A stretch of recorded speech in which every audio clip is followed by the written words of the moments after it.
The backyard is so friendly and appealing to anyone that's willing to go out there because there are no limitations on like how far you have to run. It's just how far do you want to run or how far can you run. And so say someone that's just run a half marathon before, 13.1 miles, but they're scared to make the jump to the marathon distance of 26.2.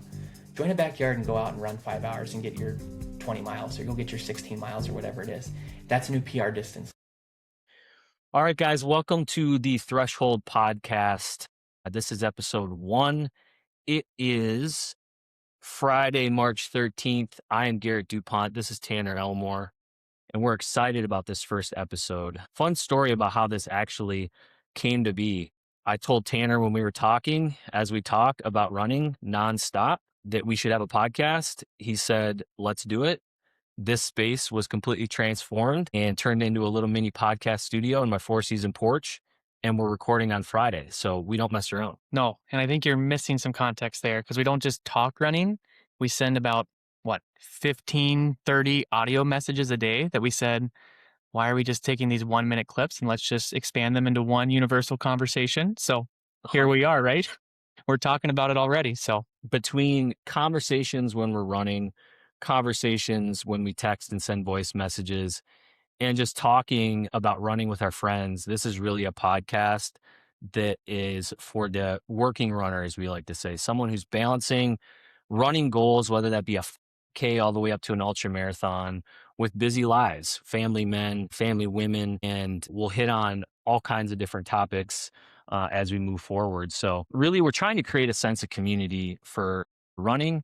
We're trying to create clarity. We'll get into our backstories, but I am a lifelong runner who hasn't necessarily put all the effort into learning about how to train effectively. And the moment I met Tanner, things changed in training. We're training for a backyard ultra. And, there's just so many things out there, but it can be hard to digest the information depending on where you get it. And so we want to build confidence, community, and clarity within runners. So I guess we should talk about how we did meet. yeah, I think the easiest portion of it is we've been at the same gym for, a couple of years now and have never had a true crossing of paths until all of a sudden this backyard ultra came about and the racing community that our gym has. We have a strong racing community at our gym, a running community. Yes. And we have a mutual friend that was in conversation just saying, hey, you guys should link up and get a run going on. And there we were. This was probably about 12 months ago or so, maybe a little bit less than that, and went for a run and had a conversation and was talking with you and myself. And I was like, wow, we hit it off pretty well and clicked pretty good. And here we are today sitting here. Right. So that's in essence how we met. The real story too is that Tanner puts up ridiculous times when it comes to CrossFit workouts, especially endurance-based workouts and in general. So he was showing up at the top of the list often. And, there's this competitive spirit that I have. And I thought, who is this guy? I wanted to compete against him, but ultimately I wanted to know who he was and wanted to get to know him a little bit better. I asked him, I believe I asked you to go out on a run. Yep. Went on a run and talked about everything during that run and really started this coaching relationship where Tanner has done some serious races and he deserves credit for that. And I was kind of, I don't know. Well, I think that the easiest way to put it is that you have an interest of taking this field more seriously. Yeah. And I think that you were trying to find what that path looked like for you and having someone help navigate you down that path. And I'm not saying that I was that person, but it was just like maybe you needed a little kick in the back to get yourself started there, right? Because like you said, you have that competitive edge in the gym and you saw that there was some other people out there doing that. And you're like having that itch of like, okay, I want to go out and chase this here at the same time too. And so when we went out and had that conversation and I could hear in like what I was doing, you had the same similar passion in yourself. And it was like, it was meant to be for us to just sit down and like just talk because I could talk running for days. I could talk races, people, gear, anything that comes along in between. And it was like, you're the same person. And I was like, wow, well, this is easy to talk with someone about this that has the same passions, joys. And it was like, you wanted the same thing. So that's how the coaching relationship evolved around there too, because you were like, hey, I'm a person that wants like maybe some more structure to get me to where I'm going to. And I had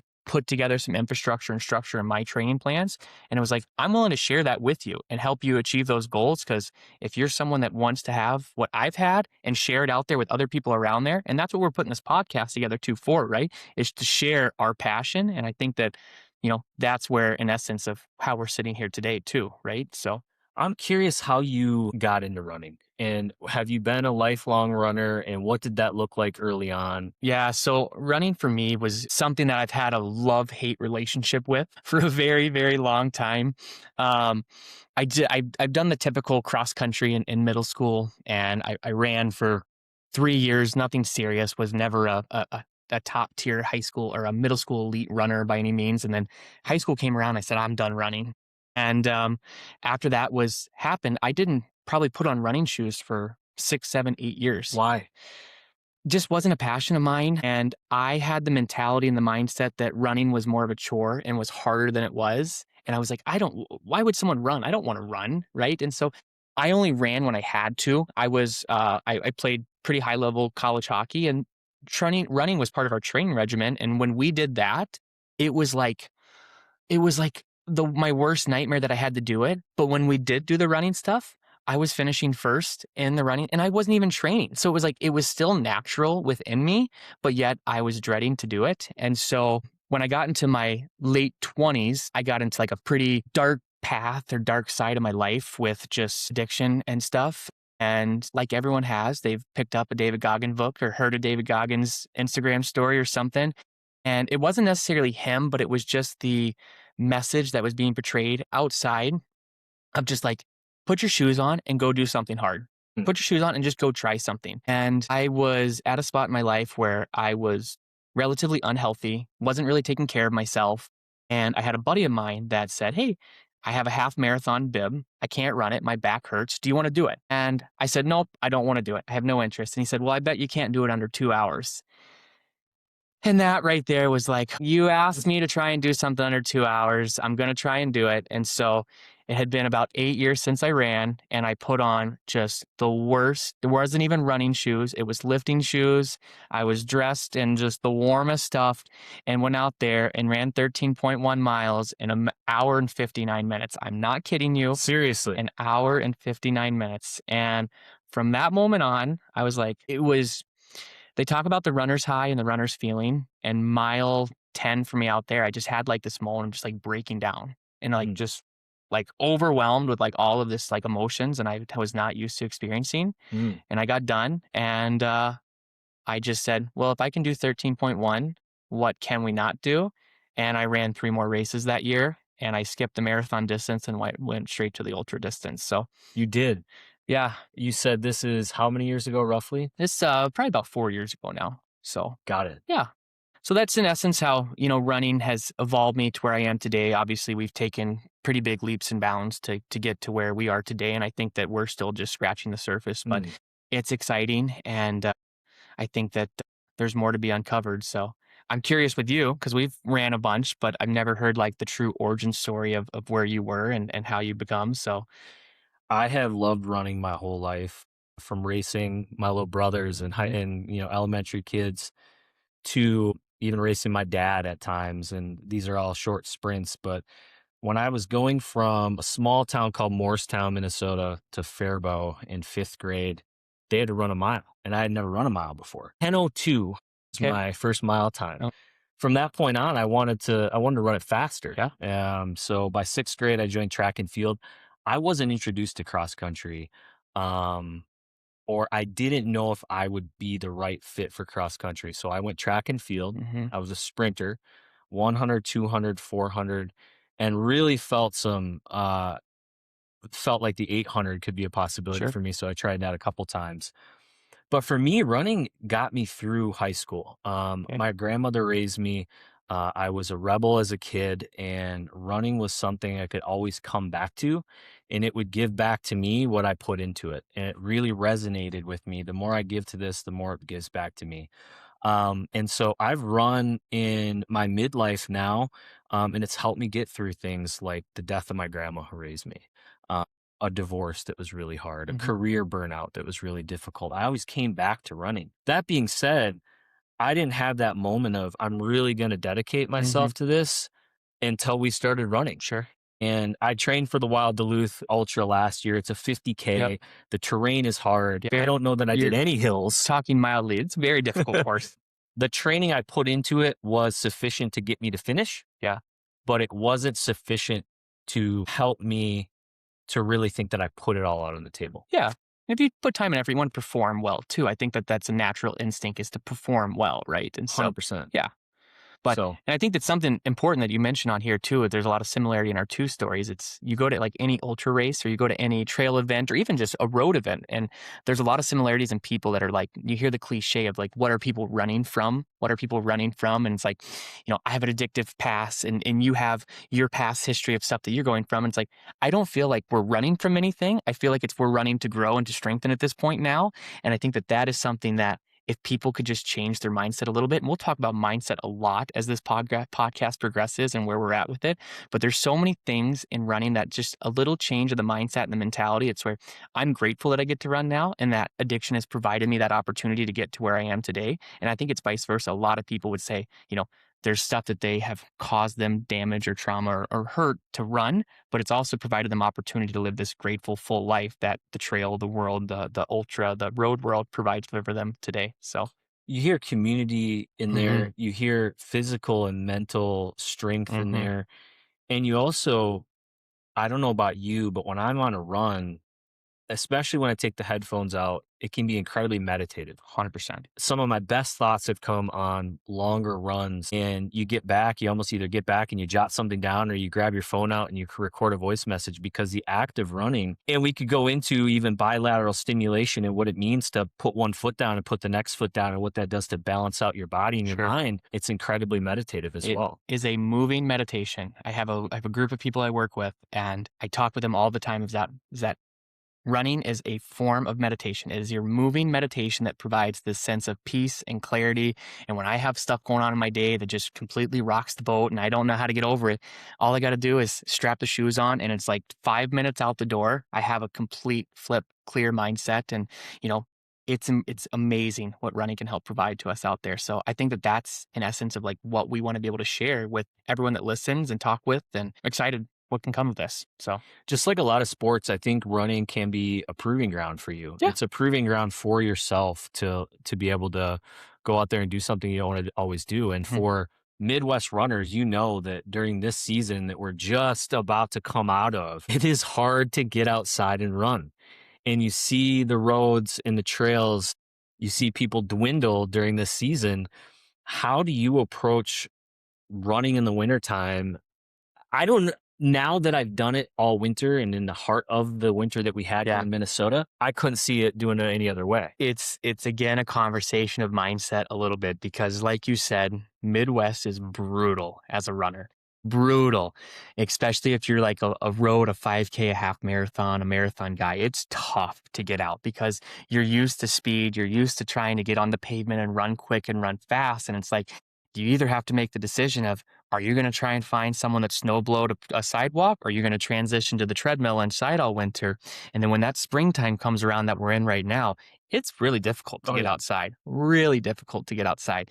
And so I just embraced the winter running, embraced it full on. I said a while ago, I'm not going to touch a treadmill. If I'm going to run, it's going to be outside. And there's been times where it's been -15, -20, 30-mile-an-hour winds, brutal. But I get out there and I get it done. And I think that it makes me stronger for when the Midwest race season gets around. That April through October makes me stronger, because then I don't have anything to complain about if it's hot, if it's raining, if it's whatever it is, because I just endured 4 months, 5 months of just the worst possible conditions there are out there.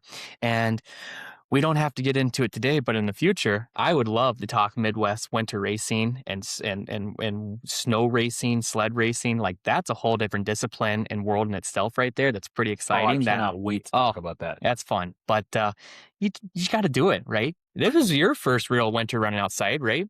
Even in the micro training block of winter training, to run those 5, 10, 15 days of super cold weather makes the less cold but still cold weather so much better. 100%. And I think that There are many nights, many days where I didn't want to go out there and run, but after you do it, you have a greater appreciation for it. And I went on a run yesterday here in Minnesota. It was snowing, raining, icy, slushy, and it wasn't that bad because I had remembered what we had gone through here in our training block this Yep. winter. Yep. And you said something just a couple sentences ago there that I think a lot of people miss is that it's so hard just to put the shoes on and go and run. But once you do it, the sense of satisfaction and sense of like enjoyment that you got when you get back home, that like it's done, it's over with, but yet you feel more positively, mentally, physically, like cleaner and like it's impressive. It's impressive to do that. And so like the winter running, like if people can overcome just that mental of getting out the door,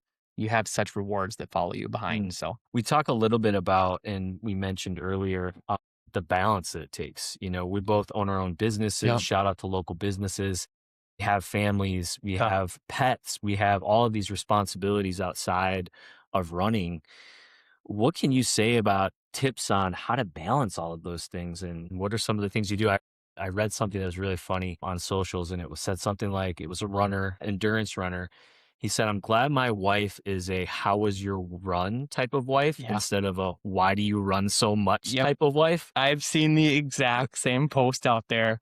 And finding balance for me personally, I think is the hardest thing to do, right? It's the hardest thing to do because, you know, my vision of what my balance looks like is probably different from what my wife's vision of balance looks like, which is probably different from what my friend's vision of balance looks like. And, you know, I coach. And so it's like what I coach might not work for one person and might not work for another person. And so it's like trying to find balance in so many different avenues. And so, like, you know, my balance might be, you know, trying to find time to squeeze a run in. So there's a lot of early mornings or late nights because I don't want to miss those times with my kids or miss that time with my wife because my kids are young, right? And so the time is so precious as it comes right now with them because they're going to bed at 7, 8 o'clock at night. And so if I'm not up at 4 in the morning, you know, I'm not going to run that evening or the afternoon with work. And so that balance is difficult. And then in hindsight, you know, your spouse, your wife, your family might say, well, you know, you're taking time away from the mornings, you're taking time away from the evenings, and you know, where's that time for me? And so it's really tough to navigate sometimes and figure that out. And on the coaching side of stuff, it's hard to figure out like if I'm going to program something for a person, I'm also having to be conscious of what their time looks like. And, you know, if someone wants to say, hey, I want to just do a 100 miler and I want to get aggressive with the timing, well, we can do that, but there's a time and commitment that comes along with that. And so we can program it, but then you have to figure out what that balance looks like for you. And so it's very difficult. I struggle with it. I'm not going to say here and I have it figured out because I don't. And I think my wife would attest to that. I don't have it figured out, but I don't know. How do you deal with it? Well, I just got to comment on a couple of things you said. I love what you talked about with coaching. I cannot wait to dive into coaching a bit more and how you find the right match, because it was pretty clear early on that we would be the right match Sure. and we had some of the same values, and some of the way that you coach, I really, really love. And it's not easy. I don't think you coach easy. I wouldn't want to. I wouldn't want someone to take their time, effort to put it in, and like I don't give back and reciprocate what I feel like it takes to achieve their goals, right? Something that comes along early on with coaching is like, what do you want out of this? What do you want to achieve? And if they just want to achieve like, hey, I want to be healthier, I want to live and just like move and complete these races, that's great. That's phenomenal. I love that. Anyone that's willing to put that time in, but that might not be as strenuous as a regimen as someone that's like, hey, I want to go out and I want to run a sub 24 hard 100 miler. Well, we can do that, but we're gonna have to put in the work to get that done, right? And so coaching is all relative to the person again. So, but yes, I'm with you on that. And then, you know, we'll get into the backyard shortly, but it's got to be interesting how you coach people and even how I decided on a goal for the backyard. Yeah. The backyard is and we'll get into talking about that in a little while to explain what that is, but you run until you can't run it anymore, essentially, is what it means. 100%. And just find what your personal, physical, mental limits are. You know, goals are tough in a backyard and figuring out what those are. But yeah, it's pushing your mind, your body to the brink, to the absolute brink. So, but that was something when you came to me when we started coaching, you're like, what should my goal be? And I was like, let's not have a goal. Let's just start with that. Let's not have a goal and let's just figure out what we're truly capable of. Let's start from there and build up to it and just train like a professional. Train like we are out there to find our brink and find our breaking point. I think that's where we're at. I was really glad when you put that into my mind because it's easy to say, well, I've never run 50 miles before. Yeah. Well, I've never run 100 miles before. Yeah. It's a lot harder to say, I'm going to run until the wheels fall off. I'm going to listen to my body. Yeah. And I cannot wait to talk about a topic between pain and injury at another time. I'm going to listen to my body. I'm going to take care of myself. I'm going to train like a professional, trust the process as you say, and run till the brakes fall off, 100%. essentially. If you do that and you trust the process, results will follow.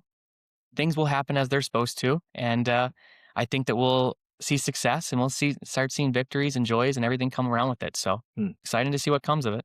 What do you think? Should we dive into the backyard marathon? I think that is what's freshest on both of our minds right now, because we are less than 6 weeks away. I think it's like low 40 days away right now, which is really starting to hit. Really, really close. Yeah. Really close. So for both running Elm Creek Backyard Ultra, which is the 4th of April, I believe. It's a Friday start, noon start. Interesting start.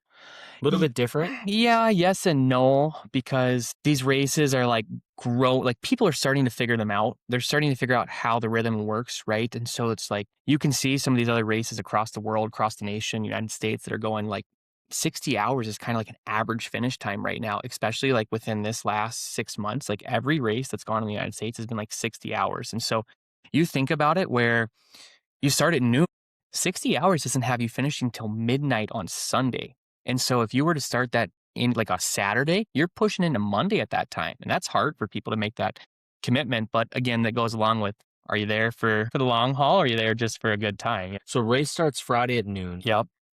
It can go and has been going 60 hours. Have you heard anything to potentially push that time up even earlier into Friday morning? So the only thing I've heard is there was just a race a couple weeks ago that did a 9 a.m. start. And so we're talking a 3-hour difference.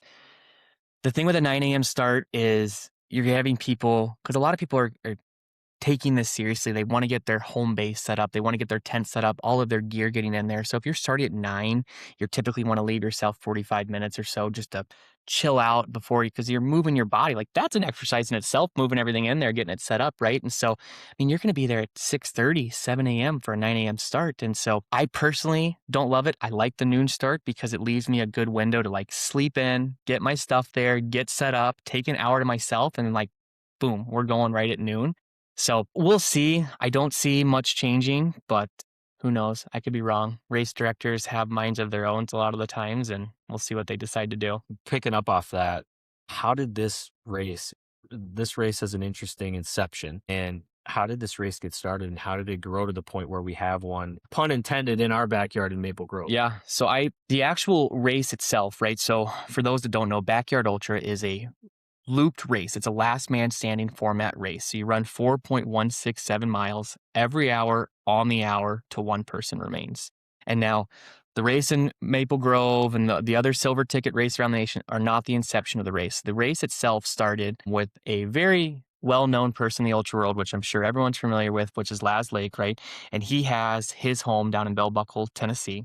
And he is the founder and originator of the Backyard Ultra, right? And I believe first couple of years were like 2018, 2019. I could be wrong with those dates, plus or minus a little bit, but the inception of it just had a few handful of people that have run his races or were familiar with like long multi-day events. And there was probably only 40, 50, 60 people at the first ever individual championship that took place down there. And they were only running, a couple low 100, 200 miles, which in context is a long distance, but from where we are today, it's not that far. And so as the popularity grew, then all of a sudden you started seeing these races start popping up, not just in the United States, in Australia, all over the world, Africa, Europe. And so this whole concept of like, why just limit this race concept just to these individual races? And so the team championships evolved, the individual championships evolved. And so the backyard format now in itself it's like this tree that has all these branches going off in different avenues of like what you can do with it. And it's so cool and complex. But like, so the race we're running, Elm Creek, last year was a bronze ticket race, right? Bronze ticket races provide avenues for silver ticket races, which provide avenues to world championship teams representing the United States of America. So We could talk about the context and how we get to there, but in essence of it, it's like every race, you just want to run as far as humanly possible because there is a listing per country of all of the people that have qualifying yards, and whoever has the most qualifying yards qualifies for the United States team. They're taking 15 runners. 15 runners. Correct. So when does that happen in conjunction with some of the races that we're doing now? yeah, so the World Championship this year takes place in mid-October. I think there's a date, it might want to be the 18th or so in there, but that takes place in Tennessee again. And so the World Championship itself has every country that participates in the backyard world will all start on the same day at the same time. But obviously, like if you're in Australia, you're starting a day prior, but we're all starting on that like 10 a.m. start that Friday, Tennessee time. Everything's live streamed. They have a live tracking up there, so everything's populated. There's a camera facing the start finish line, so you have people coming in and out, and they track everything. So the whole world that qualifies for World Championships is all running simultaneously at the exact same time at the same given date. That's incredible. Yeah. I was sitting down with a couple people yesterday talking to them about the Backyard Ultra, and they said Netflix should pick this up. Like people, and the reason, I think I mentioned this, but the reason why I found out about the Backyard is a YouTube documentary. And then I went down a rabbit hole and looked at a lot of YouTube documentaries. And if you haven't, it's incredibly engaging content. Even if you're not a runner, or even if you run, casually, it is worth a watch, a couple of these documentaries. But when it comes to what you just said, this should be televised by in a real way and get eyes on it, because it's incredibly interesting as a race itself. So I'm not in the know. I'm not the right person to say that this is going to happen or isn't going to happen, but I did hear through the grapevine that there is some potential monetization of the race format and putting something together to where it would be more of a interactive streaming format for people to watch. Like the world champion or the individual championships last year was live streamed on YouTube, right? They played the whole thing throughout, but you're really only having action every that like 12-minute window, at the start at the top of the hour, right? The 10 minutes before the hour, the 5 minutes after, where you have some people moving in and out. And then you have like 40 minutes of downtime. So there wasn't a lot going on, but I hear there's talks of maybe some more interactive stuff with the runners and stuff with crew going on, and maybe some potential cameras out on the course, but who knows? I don't know if that's the case or not, but like you're starting to see spinoffs too that aren't even related to the backyard world, which is like the Nick Bare Go One More Ultra. I'm not sure if you're familiar with that one, but that takes place in like 4 weeks from now, and they're bringing in like big time runners for that one. They like, are big time. Like Harvey Lewis is running, and then you have the Minnesota guy Mark Dowell, who just won the Summit one, which is a silver ticket race. So he'll be representing Team USA down in there. But then there's a couple other people that put on some big mileages last year. So it's like they're not sanctioned with bigs in the backyard ultra world, but they're going to be putting on their own format, which in hindsight could put on a pretty competitive nature. And I think that there's talks of maybe them trying to put some type of league out there. I don't know if that's true or not, but it'd be interesting. I think any way you can expand the sport would be fun. 100%. Mark Dowell just reminds me of plunge and run. Go run some miles, plunge in the cold water, and then run some more miles when you're done. I think I did it on one of the coldest days of the year, this last year, and it was an experience to say the least. So when you say plunge and run, you literally ran and jumped into... Broke the ice in the Mississippi River, jumped into the Mississippi River, took a nice cold plunge. Somehow figured out how to get the clothes back on with freezing cold hands. Ran home multiple miles after that? Yep. That sounds enjoyable. Yeah. Shout out to Embrace North as well for providing saunas at the end, because that was downtown Minneapolis. very necessary. Wow. I want to talk a little bit about the loop itself. Yeah. What does it mean to do a loop? What are you doing in between, and kind of how does that look real time? So something that I've learned from Backyard Ultra #1 to where we are today is that there's kind of two different people. And I'm not classifying this in a sense of like people have different intentions going there, right? Because I think anyone that's willing to go to a Backyard Ultra has intentions of like pushing themselves and trying to find new personal limits. But the loop itself and what you're doing in between, you have people that are coming in from loops, and like it's almost like a social hour, right? It's almost like, loop's completed. Well, now we just stand around and talk until the next loop starts.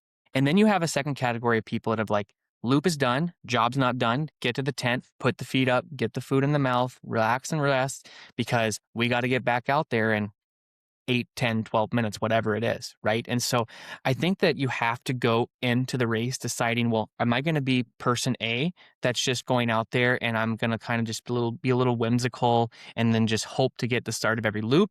Or am I going to be person B that goes in with a plan, knows what I'm getting myself into, because I don't want to exert extra energy and effort and just standing around and talking. Like, I have to get down, put my feet up, because this is going to be a long race and it's going to be very tedious. And so, we can talk about loop timing as well too, which goes along with it, which is, do you have a strategy of how long do you want to rest and relax between that? So do you run faster loops or slower loops? There's a lot of debate within that as well too. And so that's something we've talked about, and I've challenged you a little bit to say, hey, what are your thoughts going into this, right? And so you haven't run one yet, but from someone that's going into your first one, are you going to be person A or are you going to be person B? I'm 100% person B. Yeah. And what I realized very early on is I want to run to my highest potential. Sure. So what are the ways to run to your highest potential? You train, but for me to tell someone yesterday, like, oh, I'm just going to run till I can't run anymore. Yeah. I'm downplaying it a ton. And that's usually on purpose, because then you talk about goals and I don't really have that type of thing. But there's a ton of strategy that goes into this race. And we have it done. We're getting ready to gear up for a simulation run where we'll actually feel what it's like. We'll go out to the course. We'll feel what a loop is like. And even in the in-between things, that's a critical time frame. You're talking about a time frame that could be 6 to maybe 15 minutes or so. And what you do during that time frame will dictate your next run. This is really interesting because we're not going for time here. No. So then what's the ultimate goal? And we've talked a little bit about preserving your energy, but what is the ultimate goal with the backyard? I think you just said it right there. It's preserving your energy and being who can preserve the longest so that they're freshest when it gets hardest, right? So there's a lot in that sentence right there. But I think the main thing is that we train so hard right now and we increase our volume so much right now, and we focus a lot on just like zone 2 training, because when we get out there, we want loops to feel painfully easy. We want them to be like, this is painfully easy, because as the days progress, and I use the word days because that's what these races are turning into now. They are days, but we could just say as the hours progress, like you're going to start to have fatigue, and you want to have fatigue resistance, right? We don't want to have fatigue. And so how we do that is like making sure that our nutrition is on point, making sure that our rest is on point, making sure that our feet self-care is on point, and all of these different things that go along with it. And so it's preserving ourselves for as long as humanly possible, because we know that our fitness will be there. That's why people train, right? And that's why we talk about the grueling months of winter leading up to this and being outside. It's like we've prepared ourselves for hard physical things that are come, but it's all of the little nuts and bolts that people tend to miss on that really ruin races quickly and end your day. Because if you have a mental lapse and if you forget something, 1 hour is a long time to get back to your tent to fix something. And once you're behind, it's really hard to catch back up. That's a really good point. Yeah. Once you're behind, it's really hard to catch back up. You only have that window. Yeah. It was funny too. You talk about the prep and plan that goes into it. And on our last long run, I had a blister this large on my big toe. And I'm like, so I can't wear my Snoopy socks anymore? No, you cannot wear your Snoopy socks anymore. You talk about the physical strain that this race causes. Is there a point that you can predict when the mental strain of the race might creep its ugly head up? Yeah. So I've ran the 100-mile distance a few times, and then the backyard I've done 100 miles before as well too. And I have pretty similar points where the mental side of things tends to get hard, and it tends to be in the very early hours in the morning, right? Because the excitement is high when you hit that 11, midnight, 1 a.m. Like there's still a lot of people running in the race and the excitement level is high. But then as you get to that 3, 4, 5 o'clock in the morning and the race field slowly starts dwindling down, the energy starts to get lower, then all of a sudden these thoughts start creeping into your head of like, man, this is tough. Man, this is hard. And I've had the same thing, not just in the backyard, but when I run my 100 miles as well too, I've had almost a virtually identical time frame of like that 3 o'clock in the morning where it gets so incredibly hard. And, there's been times where I can't overcome those on my own. And I think that that's where like having a good support system out there for you and leaning on your crew, lean on other runners and having good relationships to help them like crutch you through those low moments, you have to be able to be like, lean on that, because it's very hard to try and say, I can do this on my own. Because if you do it on your own, you're going to stomach it, you're going to like live with it, and it's all of a sudden going to start festering again. And so I almost feel like speaking something out, and it's not like speaking like, hey, I'm weak right now or I'm having a low moment, but it's just like, hey, I got to work through this and figure this out. I'd love if you'd help me through it. You talk about crew and the importance of crew, and we'll get into that. But running at night is a different animal. Yeah. And this is the first time that I've trained at night or the Mhm. early morning. What is it about having a headlamp on, especially in Minnesota? You got snow and you can see your breath, so your breath clogs up all your vision when you're out there running. That at night it can be really, really tricky. I'll see things that aren't there. I'll hear things that aren't there. And all of that, in my opinion, just takes a little bit away from the mental clarity that I'm trying to preserve while I'm on the run. 100%. And I think that you might have just described some foreshadowing of your hallucinations that are going to happen here in a couple weeks from now. But yeah, I mean, mention the headphones and like taking those out, right? I'm a big believer with you at the nighttime, like use music as you need it, right? But I think that the nighttime should be a moment for you to like, the backyard is meant to be like, what are my limits and pushing them? And then as nighttime comes around, taking that music off and then just being one with yourself and your thoughts and trying to dig deep and find your truest self out there and see how hard and what we're capable of is going to be fun. And it's a fun experience to go through. Now, as much as I'm probably contradicting myself saying that 3 a.m. is the hardest part, I love night running. I love running in the night. Love it, love it. It's like, it's a whole different sensation and feeling out there of just like dancing through the woods, man, just cruising around out there. It's fun. And so, and where we're racing, it's in a park reserve. But at the same time, it's like there's portions of this race course that are like, they're pretty wooded. And like you get that feel of like, what's out there? What's listening to me? And so, but we're close enough to the city where you kind of have that light pollution coming on there. So you're never experiencing that true total darkness, but at the same time, running at night's fun. So I think you're ready to experience it. We have a trail called Crowhasset Yep. here. And I told my son the other day, I said, I want to run that thing by myself in the middle of the night and get as deep out there as I can and keep my head about me. Yeah. And he looked at me and goes, Dad, that's just crazy. That's just crazy. Yeah. And for a brief moment, I thought to myself, yeah, it is pretty crazy. Because when you're out there, and we probably have a little bit less light pollution, there's just something about being out there alone with your thoughts in the wilderness that allows deep introspection. But sometimes good, sometimes maybe a little paranoid. in hindsight, but isn't what we're doing a little crazy in itself right there, right? It is. So, I mean, what's a little night run to get you going out there is just a warm up in anything. So, Fueling has been a hard code to crack with this race, because not only are you trying to preserve energy while you're out there, you're trying to recoup the energy or reinvest in the energy that you're wasting, or I shouldn't say wasting, that you're using while you're running. Where do you even start, or where would you even suggest someone starts when they're training for something like this? I mean, for me, it's as simple as I'm going to test this particular goo or this particular gel. I'm going to test this whole food. I'm going to see how it interacts with my belly. And I'm not just going to test it once. I want to have a couple or several of them to really figure out what it does to you. I think the easiest thing is that when you talk about, where do you start? I think people, again, get caught up in the social media world of like, hey, here's this product, here's this product. It's like, let's just dumb it down and start with what works for you right now. Because a lot of people aren't signing up for their first ultra, or they're not signing up for their first backyard just on a whim with never putting on running shoes and running before.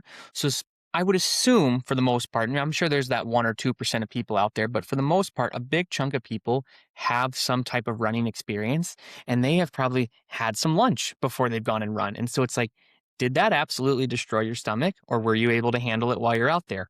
And if that worked for you, it's like, okay, now start taking note of what works in your day-to-day diet and start being like, okay, can I handle this more frequently? Can I handle this, mixed in with some fluids at the same time? And so it's like starting to do this process of elimination and also adding things of like this added subtract of like what works for me, what doesn't. And then we can start talking about, the gels and all of the different things, because eating's going to get hard out there. But rule of thumb, you can talk with a whole bunch of different people. Everyone's going to have their own opinions, but I'm a big believer of eating every loop. You come in, eat every loop, even if it's loop one. Like your hours 1 through 6, 1 through 12 are just as important as it is on hours 50, 100%. Because like I said, once you're behind, you can't catch back up. And so you start the race and you probably had a nice big breakfast and you're walking around. You're like, I'm just running my first 4 miles. I don't need anything. Well, hours a long time. And as you're doing this, you don't realize that you're losing some calories, you're exerting some stuff out there. And so it's like continuously keep integrating stuff into your system. But going back to like, where do we start? It's just like, just start with a process of elimination, right? And I think that that's something we talked about where it was just like, hey, see what works for you and start like just eat something on your run, start integrating something on your run. So I don't know. What are your thoughts on that? I like to eat on all my runs. I Yeah. don't like to drink as much on all my runs, Yeah. but I like to eat on all my runs now, and I never did that before. There's some things that I've found go to. Sweet potato gummies are really good. Yeah. I do like Whole Foods, but I figured out through trial and error that the gels don't really bother me Yeah. as long as I'm integrating some real foods with them at times. But I think the act of running in itself gets you more in tune with your body. For sure. Not just what feels good in my belly, what do I need to eat? How is my body feeling? Yeah. How is my breathing feeling? What's going on in my mind that might be driving up my heart rate Yeah. potentially? I feel like running really increases body and mind awareness 100%. overall. And so I think it's just been a testing ground. This last training block has truly been a testing ground. I'm thankful that my stomach can tolerate most things because not everyone's stomach can.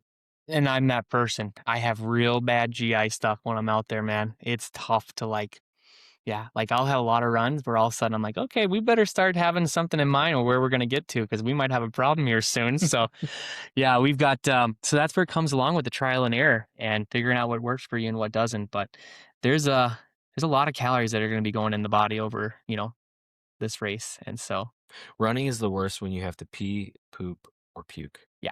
And you're probably going to experience all three of those. You know that we are 110%. Yeah.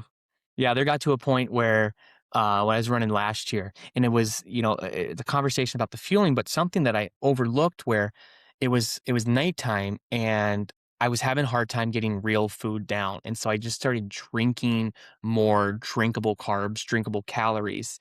And it was cold in Minnesota, right, at nighttime. Even in late April, early May, it was like at freezing temperature. And so I wasn't having a sweat loss. And so I just started peeing like crazy, like nonstop. But you know what happened? I was peeing all my calories out. So I wasn't able to keep anything in. So it's like, it's real tough balance figuring this fueling out. But once you figure it out, don't mess with something that works, right? If it works for you, keep it. Keep rolling with it. This is unprompted, but it came to my mind, so I'm going to say it. You've run 100 miles in this backyard ultra. Yep. If I ran 100 miles, I can't tell you how elated I would be. Sure. How do you take that performance and then come back next year and go, I'm not asking your goal by any means, but what does that mean to guide this year's performance? Do you know what I mean? 100%. And I learned a lot last year. And I think that the number one thing that I took away from last year was I limited myself going into the race. I completely limited myself because I went in saying that, it would be phenomenal if I could run 100 miles in this format. And even just me like expressing that and bringing it into the universe, when I was in that race and it came to be mile 88 and I knew that I was just 4 hours away from 100, I started seeing a finish line and I started being like, okay, we're almost to where we said we'd be excited. And once we got to that point, we were excited and it gave us an avenue to say, okay, we're good here. We're good to call it quits. And you say we. That's interesting. Yeah. And I think I know where you're going, but why we? Because I expressed that to everyone that was there to support that with me, and something that I wish I wouldn't have known. But since I had brought that into an existence, my crew had packed up my camp while I was out on my 23-hour loop. I could have came back in and been like, I'm good to go. I'm ready to go. And nothing would have been ready for me. Nothing would have been ready for me. And so it was just a conversation to be had with myself internally, but then also the people that are going to be there supporting me of like, we're not done until we're not making it back from that loop, because I'm not going to quit in the chair. I will step over that threshold every time, and I will do my darndest to get back to that loop in time at the end of that hour. But we cannot go into this and being like, there's any distance that I'm going to be satisfied with. And it's like, take ourselves maybe a week after the race. I'm going to sit down here and be like, I'm super satisfied with the results that came along with it. I'm very content and happy with where we were. But leading up to it and leading into the race, I want to go into there with no expectations. My expectation is to find what we truly are capable of. And I think that that's what a lot of people express and talk about. But I think that there's still that subliminal thought in the back of their head of like, it'd be nice to have a PR distance. It would nice to have that. And it's like, I have to erase that from my mind. So, and you asked me early on, it was like, what is a good goal, or what should a goal be? And it's like, because, it will come, but you don't have 100-mile distance currently right now. You don't have that triple digit number. And it's like, I want you to understand, like, I've lived and learned and experienced through it. Don't put yourself in that same position, because I think that you're capable of much more than that. No, I appreciate that. Yeah. I really do. I love too that you asked me a couple days ago, like, hey, we're 45 days out. What kind of questions do you have? Yeah. And I gave you a whole list of questions, and the answers were phenomenal, and conversation was phenomenal. It's part of what we're talking about right here and now. But crew came up a lot. And what that conversation actually turned into was me sending an email to my crew, kind of just initial email. Here's what to expect. But some of what you just mentioned on, we're going to, this is where I need you to push me. Obviously, I want you to tell me if I maybe need to change my socks, or if I need to, but in the realm of how far we go until we can't go anymore. Yeah. And it's a hard thing to wrap your head around. It's a hard thing for crews to wrap their head around. Yeah. And, this is a race where your crew is essential from what I've understood. So talk a little bit about, how did you form your crew, maybe crew disasters or crew, positives, or, just what goes into kind of recruiting and then teaching a crew. So something that you mentioned there, and I'm not going to take claim to coming up with this because I heard it from someone else, but they were talking specifically about the backyard and even 100-mile races and overall, but they said, prepare like a professional. It doesn't mean you have to train like a professional, but prepare like a professional. And what I mean by that is, like you said, the crew, the preparation, the gear, everything. Go into that race and have no questions. No one should have to come to you and be like, what do you need? When do you need it? Like, everything should be ready and in place, because you're going to get to a point that you're not going to want to think on your own. You're just going to want to come in and sit in the chair. And that's where the crew is so dependable for them to be like, this is what, like, I need them to think for me. And it's not saying that I'm not able to like make decisions on my own, because I will still be able to make decisions on my own. But I want them to be able to like, the transition time of 6-8 minutes is relatively quick. And so, like, if I'm coming in there and they know it's going to be 15 degrees warmer within 2-hour span, we might want to look at changing some clothes. We might want to look at changing some fueling strategy, but we should have that all accounted for. And so when I look at a crew and I establish them, I pick on people that are I'm easy to have a good conversation with, and that I have no problem being direct with at the same time. And what I mean by that is that I'm going to have some personality changes throughout this race where I might not be the kindest person coming in because I'm going through a very difficult time. My body and my mind don't feel good. And I might just come in and be like, I don't want anyone to talk to me right now, but please just take care of me. I need someone that has thick enough skin that can take that and not be upset by that, to where it's going to all of a sudden change their mental and their demeanor as I continue to keep coming in of like, oh, what version of Tanner do I have coming in this lap right now? And so, that for me is my father, my wife, and then I've got another good buddy that runs ultras as well too.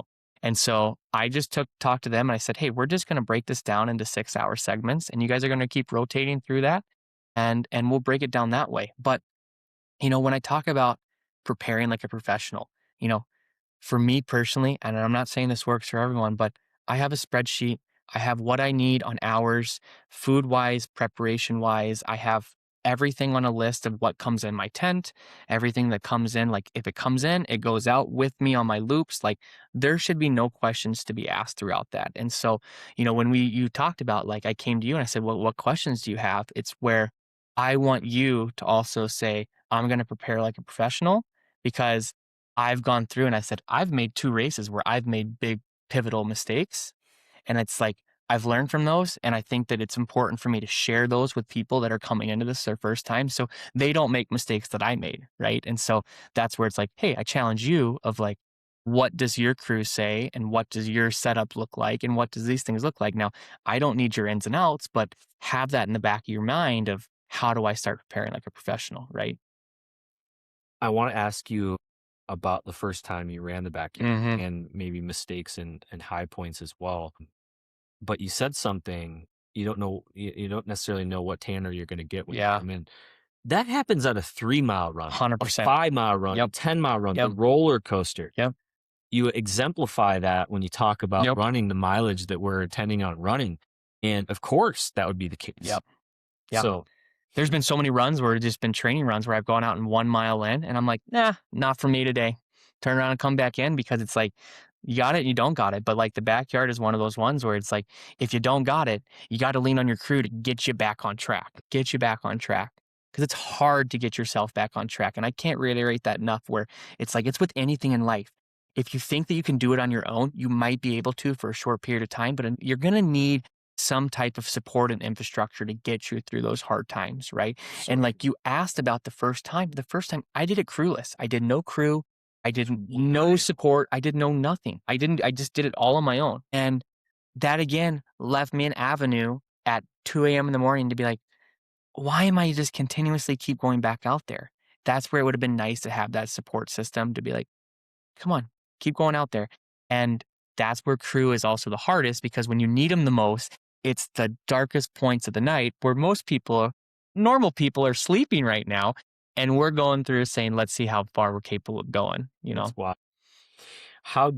So you mentioned the crew piece, but how does the preparation, how has it changed and evolved from your first time this time outside of just the fact that you didn't have a crew in the first place? Yeah, I just, it's almost to not be like so wide and broad, but it's like I've fine tuned every single aspect of what goes in leading up to this. From I've increased training volume, I've increased training structure, I've increased the way that we train, I've increased the gear, the modifications, the fueling, like everything has just like taken time over. It's been a 3.5 year period of just like continuously modifying the same spreadsheet. And I think too at the same time, it's like I'm not taking things from other people, but it's like if something works for one person, I'll try it for myself and see if it's something that I want to integrate into my plan because these backyards are slowly starting to unravel into like there is a formula that comes along with these. And people are starting to crack what that formula looks like and it's starting to work for them. And it's like with anything in life. If you're not willing to adapt and to evolve to what's working, you're just going to fall behind. I love what you just said for that reason. It gives you faith in humanity. Yeah. Humans are really good at persevering, Yeah. at pivoting. Well, some humans. If you're not, then maybe you should start running so Yeah. you can practice it There you because go. I think it's incredibly important. And then all of a sudden, there's a trickle down effect where you find yourself being able to pivot or be adaptable in other areas of your life. Yeah. And with this one, you got to be able to roll with some of the punches. You have It's to. like starting a business. We'll go into maybe some business things eventually someday, but starting a business is hard. Yeah. There's a lot of unknowns and you're kind of left to your own devices a little bit. But the more that you can surround yourself with people who have done that, been there before, I'm a huge proponent of coaching. So it was just a no brainer for me. You can maybe go through some of the things that you went through on your first run, maybe a little faster, and you could even maybe skip some steps. You could take that and relate to running, right? People that run their first ultras a lot of times you might see them. And this hasn't, elite people might have as well too, but you see a lot of people with Rice Krispie bars crammed in their stuff. And it's like, hey, it'll work for the short term, but is that going to be a long-term performance goal for you? And it goes on like, as you continuously keep doing things, you will continue to adapt, find things that work, and you will eventually figure out a plan that works for you in the long run, right? Okay, so no Rice Krispie bars, but what about like Skittles gummies? Yeah, those are fine. Those are fine. Well, the backyard is the one anomaly where you can eat like trash for as much as you want to and continuously keep running. So right. yeah. I'm going to press on this one more time because when you talk about your 100-mile run last year Yep. and this year, how do you even begin to set a goal as your goal that you want to win this race? I think that the goal would be to be there as long as we possibly can. It'll be there, and what that looks like, I don't know. There is some really strong runners coming into this race this year. One that just comes off of mine, which I actually messaged last week when he was running, but Nick Steele, he's a Minnesota guy, Minnesota runner, Mankato, and he's running 30 100-mile races this calendar year, and he's including the backyards in those because he can run 100 miles consistently, and that's within the 24-hour time frame. But he just got done running. He ran 60 hours and he got the assist. He didn't even win. And Where was this at? in St. Louis. And so he'll be at Elm Creek, and then the gentleman that won last year, he's returning with 42 hours, and there's some other people that have run some pretty impressive yards. So I mean, if you want a bold prediction to come out of this, I think that the course record goes down this year. 100%. The Okay. course record's 42 hours. I think that gets smashed. I don't think it just gets broken. I think it gets smashed. Prediction number 1. And then I think that we will see someone. Well, you're going to need 2 people, but I think that the at-large list, which is the at-large list, is the qualifying to the World Championships. I think that someone will get pretty close to that. Yeah. I think it's around 60-something hours right now to get close to that, but I could see this going 60 hours. We'll see. We'll see. I had a question for you on that. But the thing with this race, though, is that you could say it's going to go 60 hours, right? And like with a 100-mile race, with a 100-mile trail race, you know that the race is going to go 100 miles. No deviation from it. No what. We could get out there and we could have torrential downpour for 20 hours straight. We could have the worst winds. We could have knee-deep mud because we're on the trail. And then all of a sudden, this race might be 30 hours long and there's 2 people left. And that's what the backyard entails, because we could sit here and say, well, this person's run 60, this person's run 40, but it's like every day is a different day. There's so many variables that are going to have to be dealt with, and you don't know what the conditions are, what people are going through, what everyone has going on. So it's like we can put these predictions out there, and they're bold predictions, but at the end of the day, too, this race could go 30 hours for all we know. 100% it could. 100, and you talked about Nicholas Steele being the assist. What does the assist mean, and what does that look like, So- especially when it gets down, when the runners are dwindling? It's down to when we talk backyard ultra and last man standing, the person that is the last man standing can only run as long as there's one other person running with him. And typically you see these epic showdowns between 2 people that came to play, and they'll run for, 8, 10, 12 hours, which is what happened last year at Elm Creek. I think that the 3rd place gentleman dropped around 30-ish hours, and then Nick and Adam ran for 12 hours all by themselves. And so when Nick decides to say, hey, no more for me, I'm done, the winner just needs to complete one more loop. And if they complete that one more loop, they win, and the 2nd place person's the assist, because assist basically meaning I got them to the win. No one else can run by themselves. And I'm putting this together, though, to what was the list? The at-large list. You don't necessarily get on the at-large list by winning. No, not necessarily, because like, let's say the Elm Creek race goes 40 hours. That still doesn't put this up in the context of the top people that are within the 15, because 6 people automatically qualify for silver ticket races. The remaining 9 spots are for the people that have the largest amount of yards within a 2-year qualifying period. And that number starts all the way up at 109 hours. And then the bottom of the 15 is close to the 70. And so if we run 40, you're not even close to there. So you need to find a race that has people that are willing to go far to have a shot of going out there. No kidding. Yeah. I think there's some people that want to go far, but we'll see. Like I said, any day's a different day, and a lot of stuff can happen. Yeah. What else on the backyard? I think that in essence, that's a big point of where we're at today and what our trainings looked like. And the backyard's fun, man. I think if anyone hasn't run it, I think the last thing I'd say about backyards is, for anyone that's listening that is curious about ultras, curious about ultra distances, the backyard is so friendly and appealing to anyone that's willing to go out there, because there are no limitations on like how far you have to run. It's just how far do you want to run, or how far can you run? And so say someone that's just run a half marathon before, 13.1 miles, but they're scared to make the jump to the marathon distance of 26.2. Join a backyard and go out and run 5 hours and get your 20 miles or go get your 16 miles or whatever it is. That's a new PR distance. That might provide you that avenue of like, wow, this was exciting. This was fun. And all of a sudden that person's coming back next year and they might turn it into 30 or 40 miles. And so backyards provide such avenues for people to be like, let me just dip my toes in the water and see what it's all about. But I have a feeling once you dip your toes in, you're coming back for more. Oh, I'm 100%. It's interesting though, because you hear a lot of people PR on the backyard. Yeah. And it's just almost like this natural thing that pushes someone to run distances that they maybe didn't think that they could run before. Yeah. And that's what kind of drives me a little kooky about people when they like, you have people that love the backyard and you have people that hate the backyard. And because when you look at the backyard and you just look at a single loop, right? 4.167 miles in an hour breaks down to like 14 minutes and some change to finish that hour in. And they're like, anyone, I shouldn't say anyone, but most people could run that in 14 minutes and whatever change to finish that loop. But when you look at the large scale of things and you say it's 100 miles in 24 hours, and you grab that 100 miles in 24 hours and you compare it to any 100-mile race out there in the United States, you're probably finishing within the top 25%.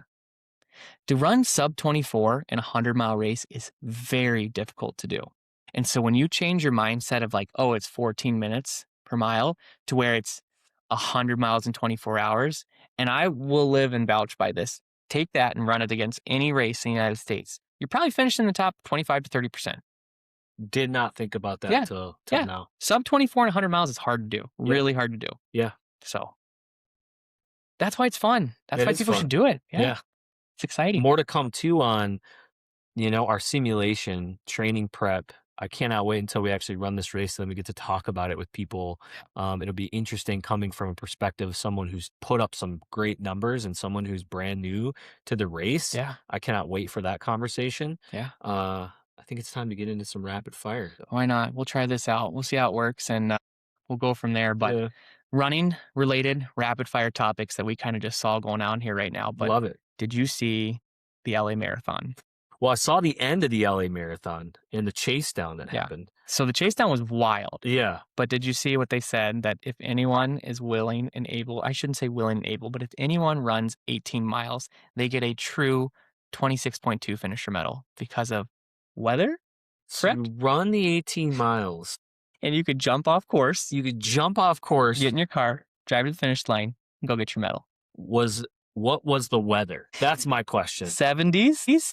To me, that's perfect weather. Well, it's not perfect weather. But That's not terrible. It's pretty nice weather. And so they give multiple people who haven't technically finished that marathon a medal that says they finished that marathon? That's how I understand it. So then my question is to you, is this a standard that's going to happen with marathons coming around here prior? If there's some bad weather, does everyone say, hey, everyone gets a medal? Or do you got to finish that 26.2 to get your medal? We're already in the everyone gets a medal phase with our kids. I think we should, if you finish the marathon, you should get the medal. Yeah.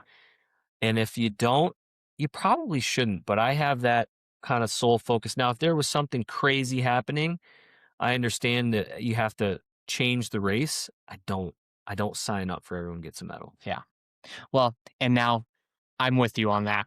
I think that you got to finish the race to get that, because if you relate it to trail and stuff, you completed 66% of the race. Relate that to a 100-mile race. Hey, I'm going to jump out at mile 66, but I'm going to still go get my medal. I still had 34 miles still to run. No, they would say, "Are you crazy?" They laugh you out of there.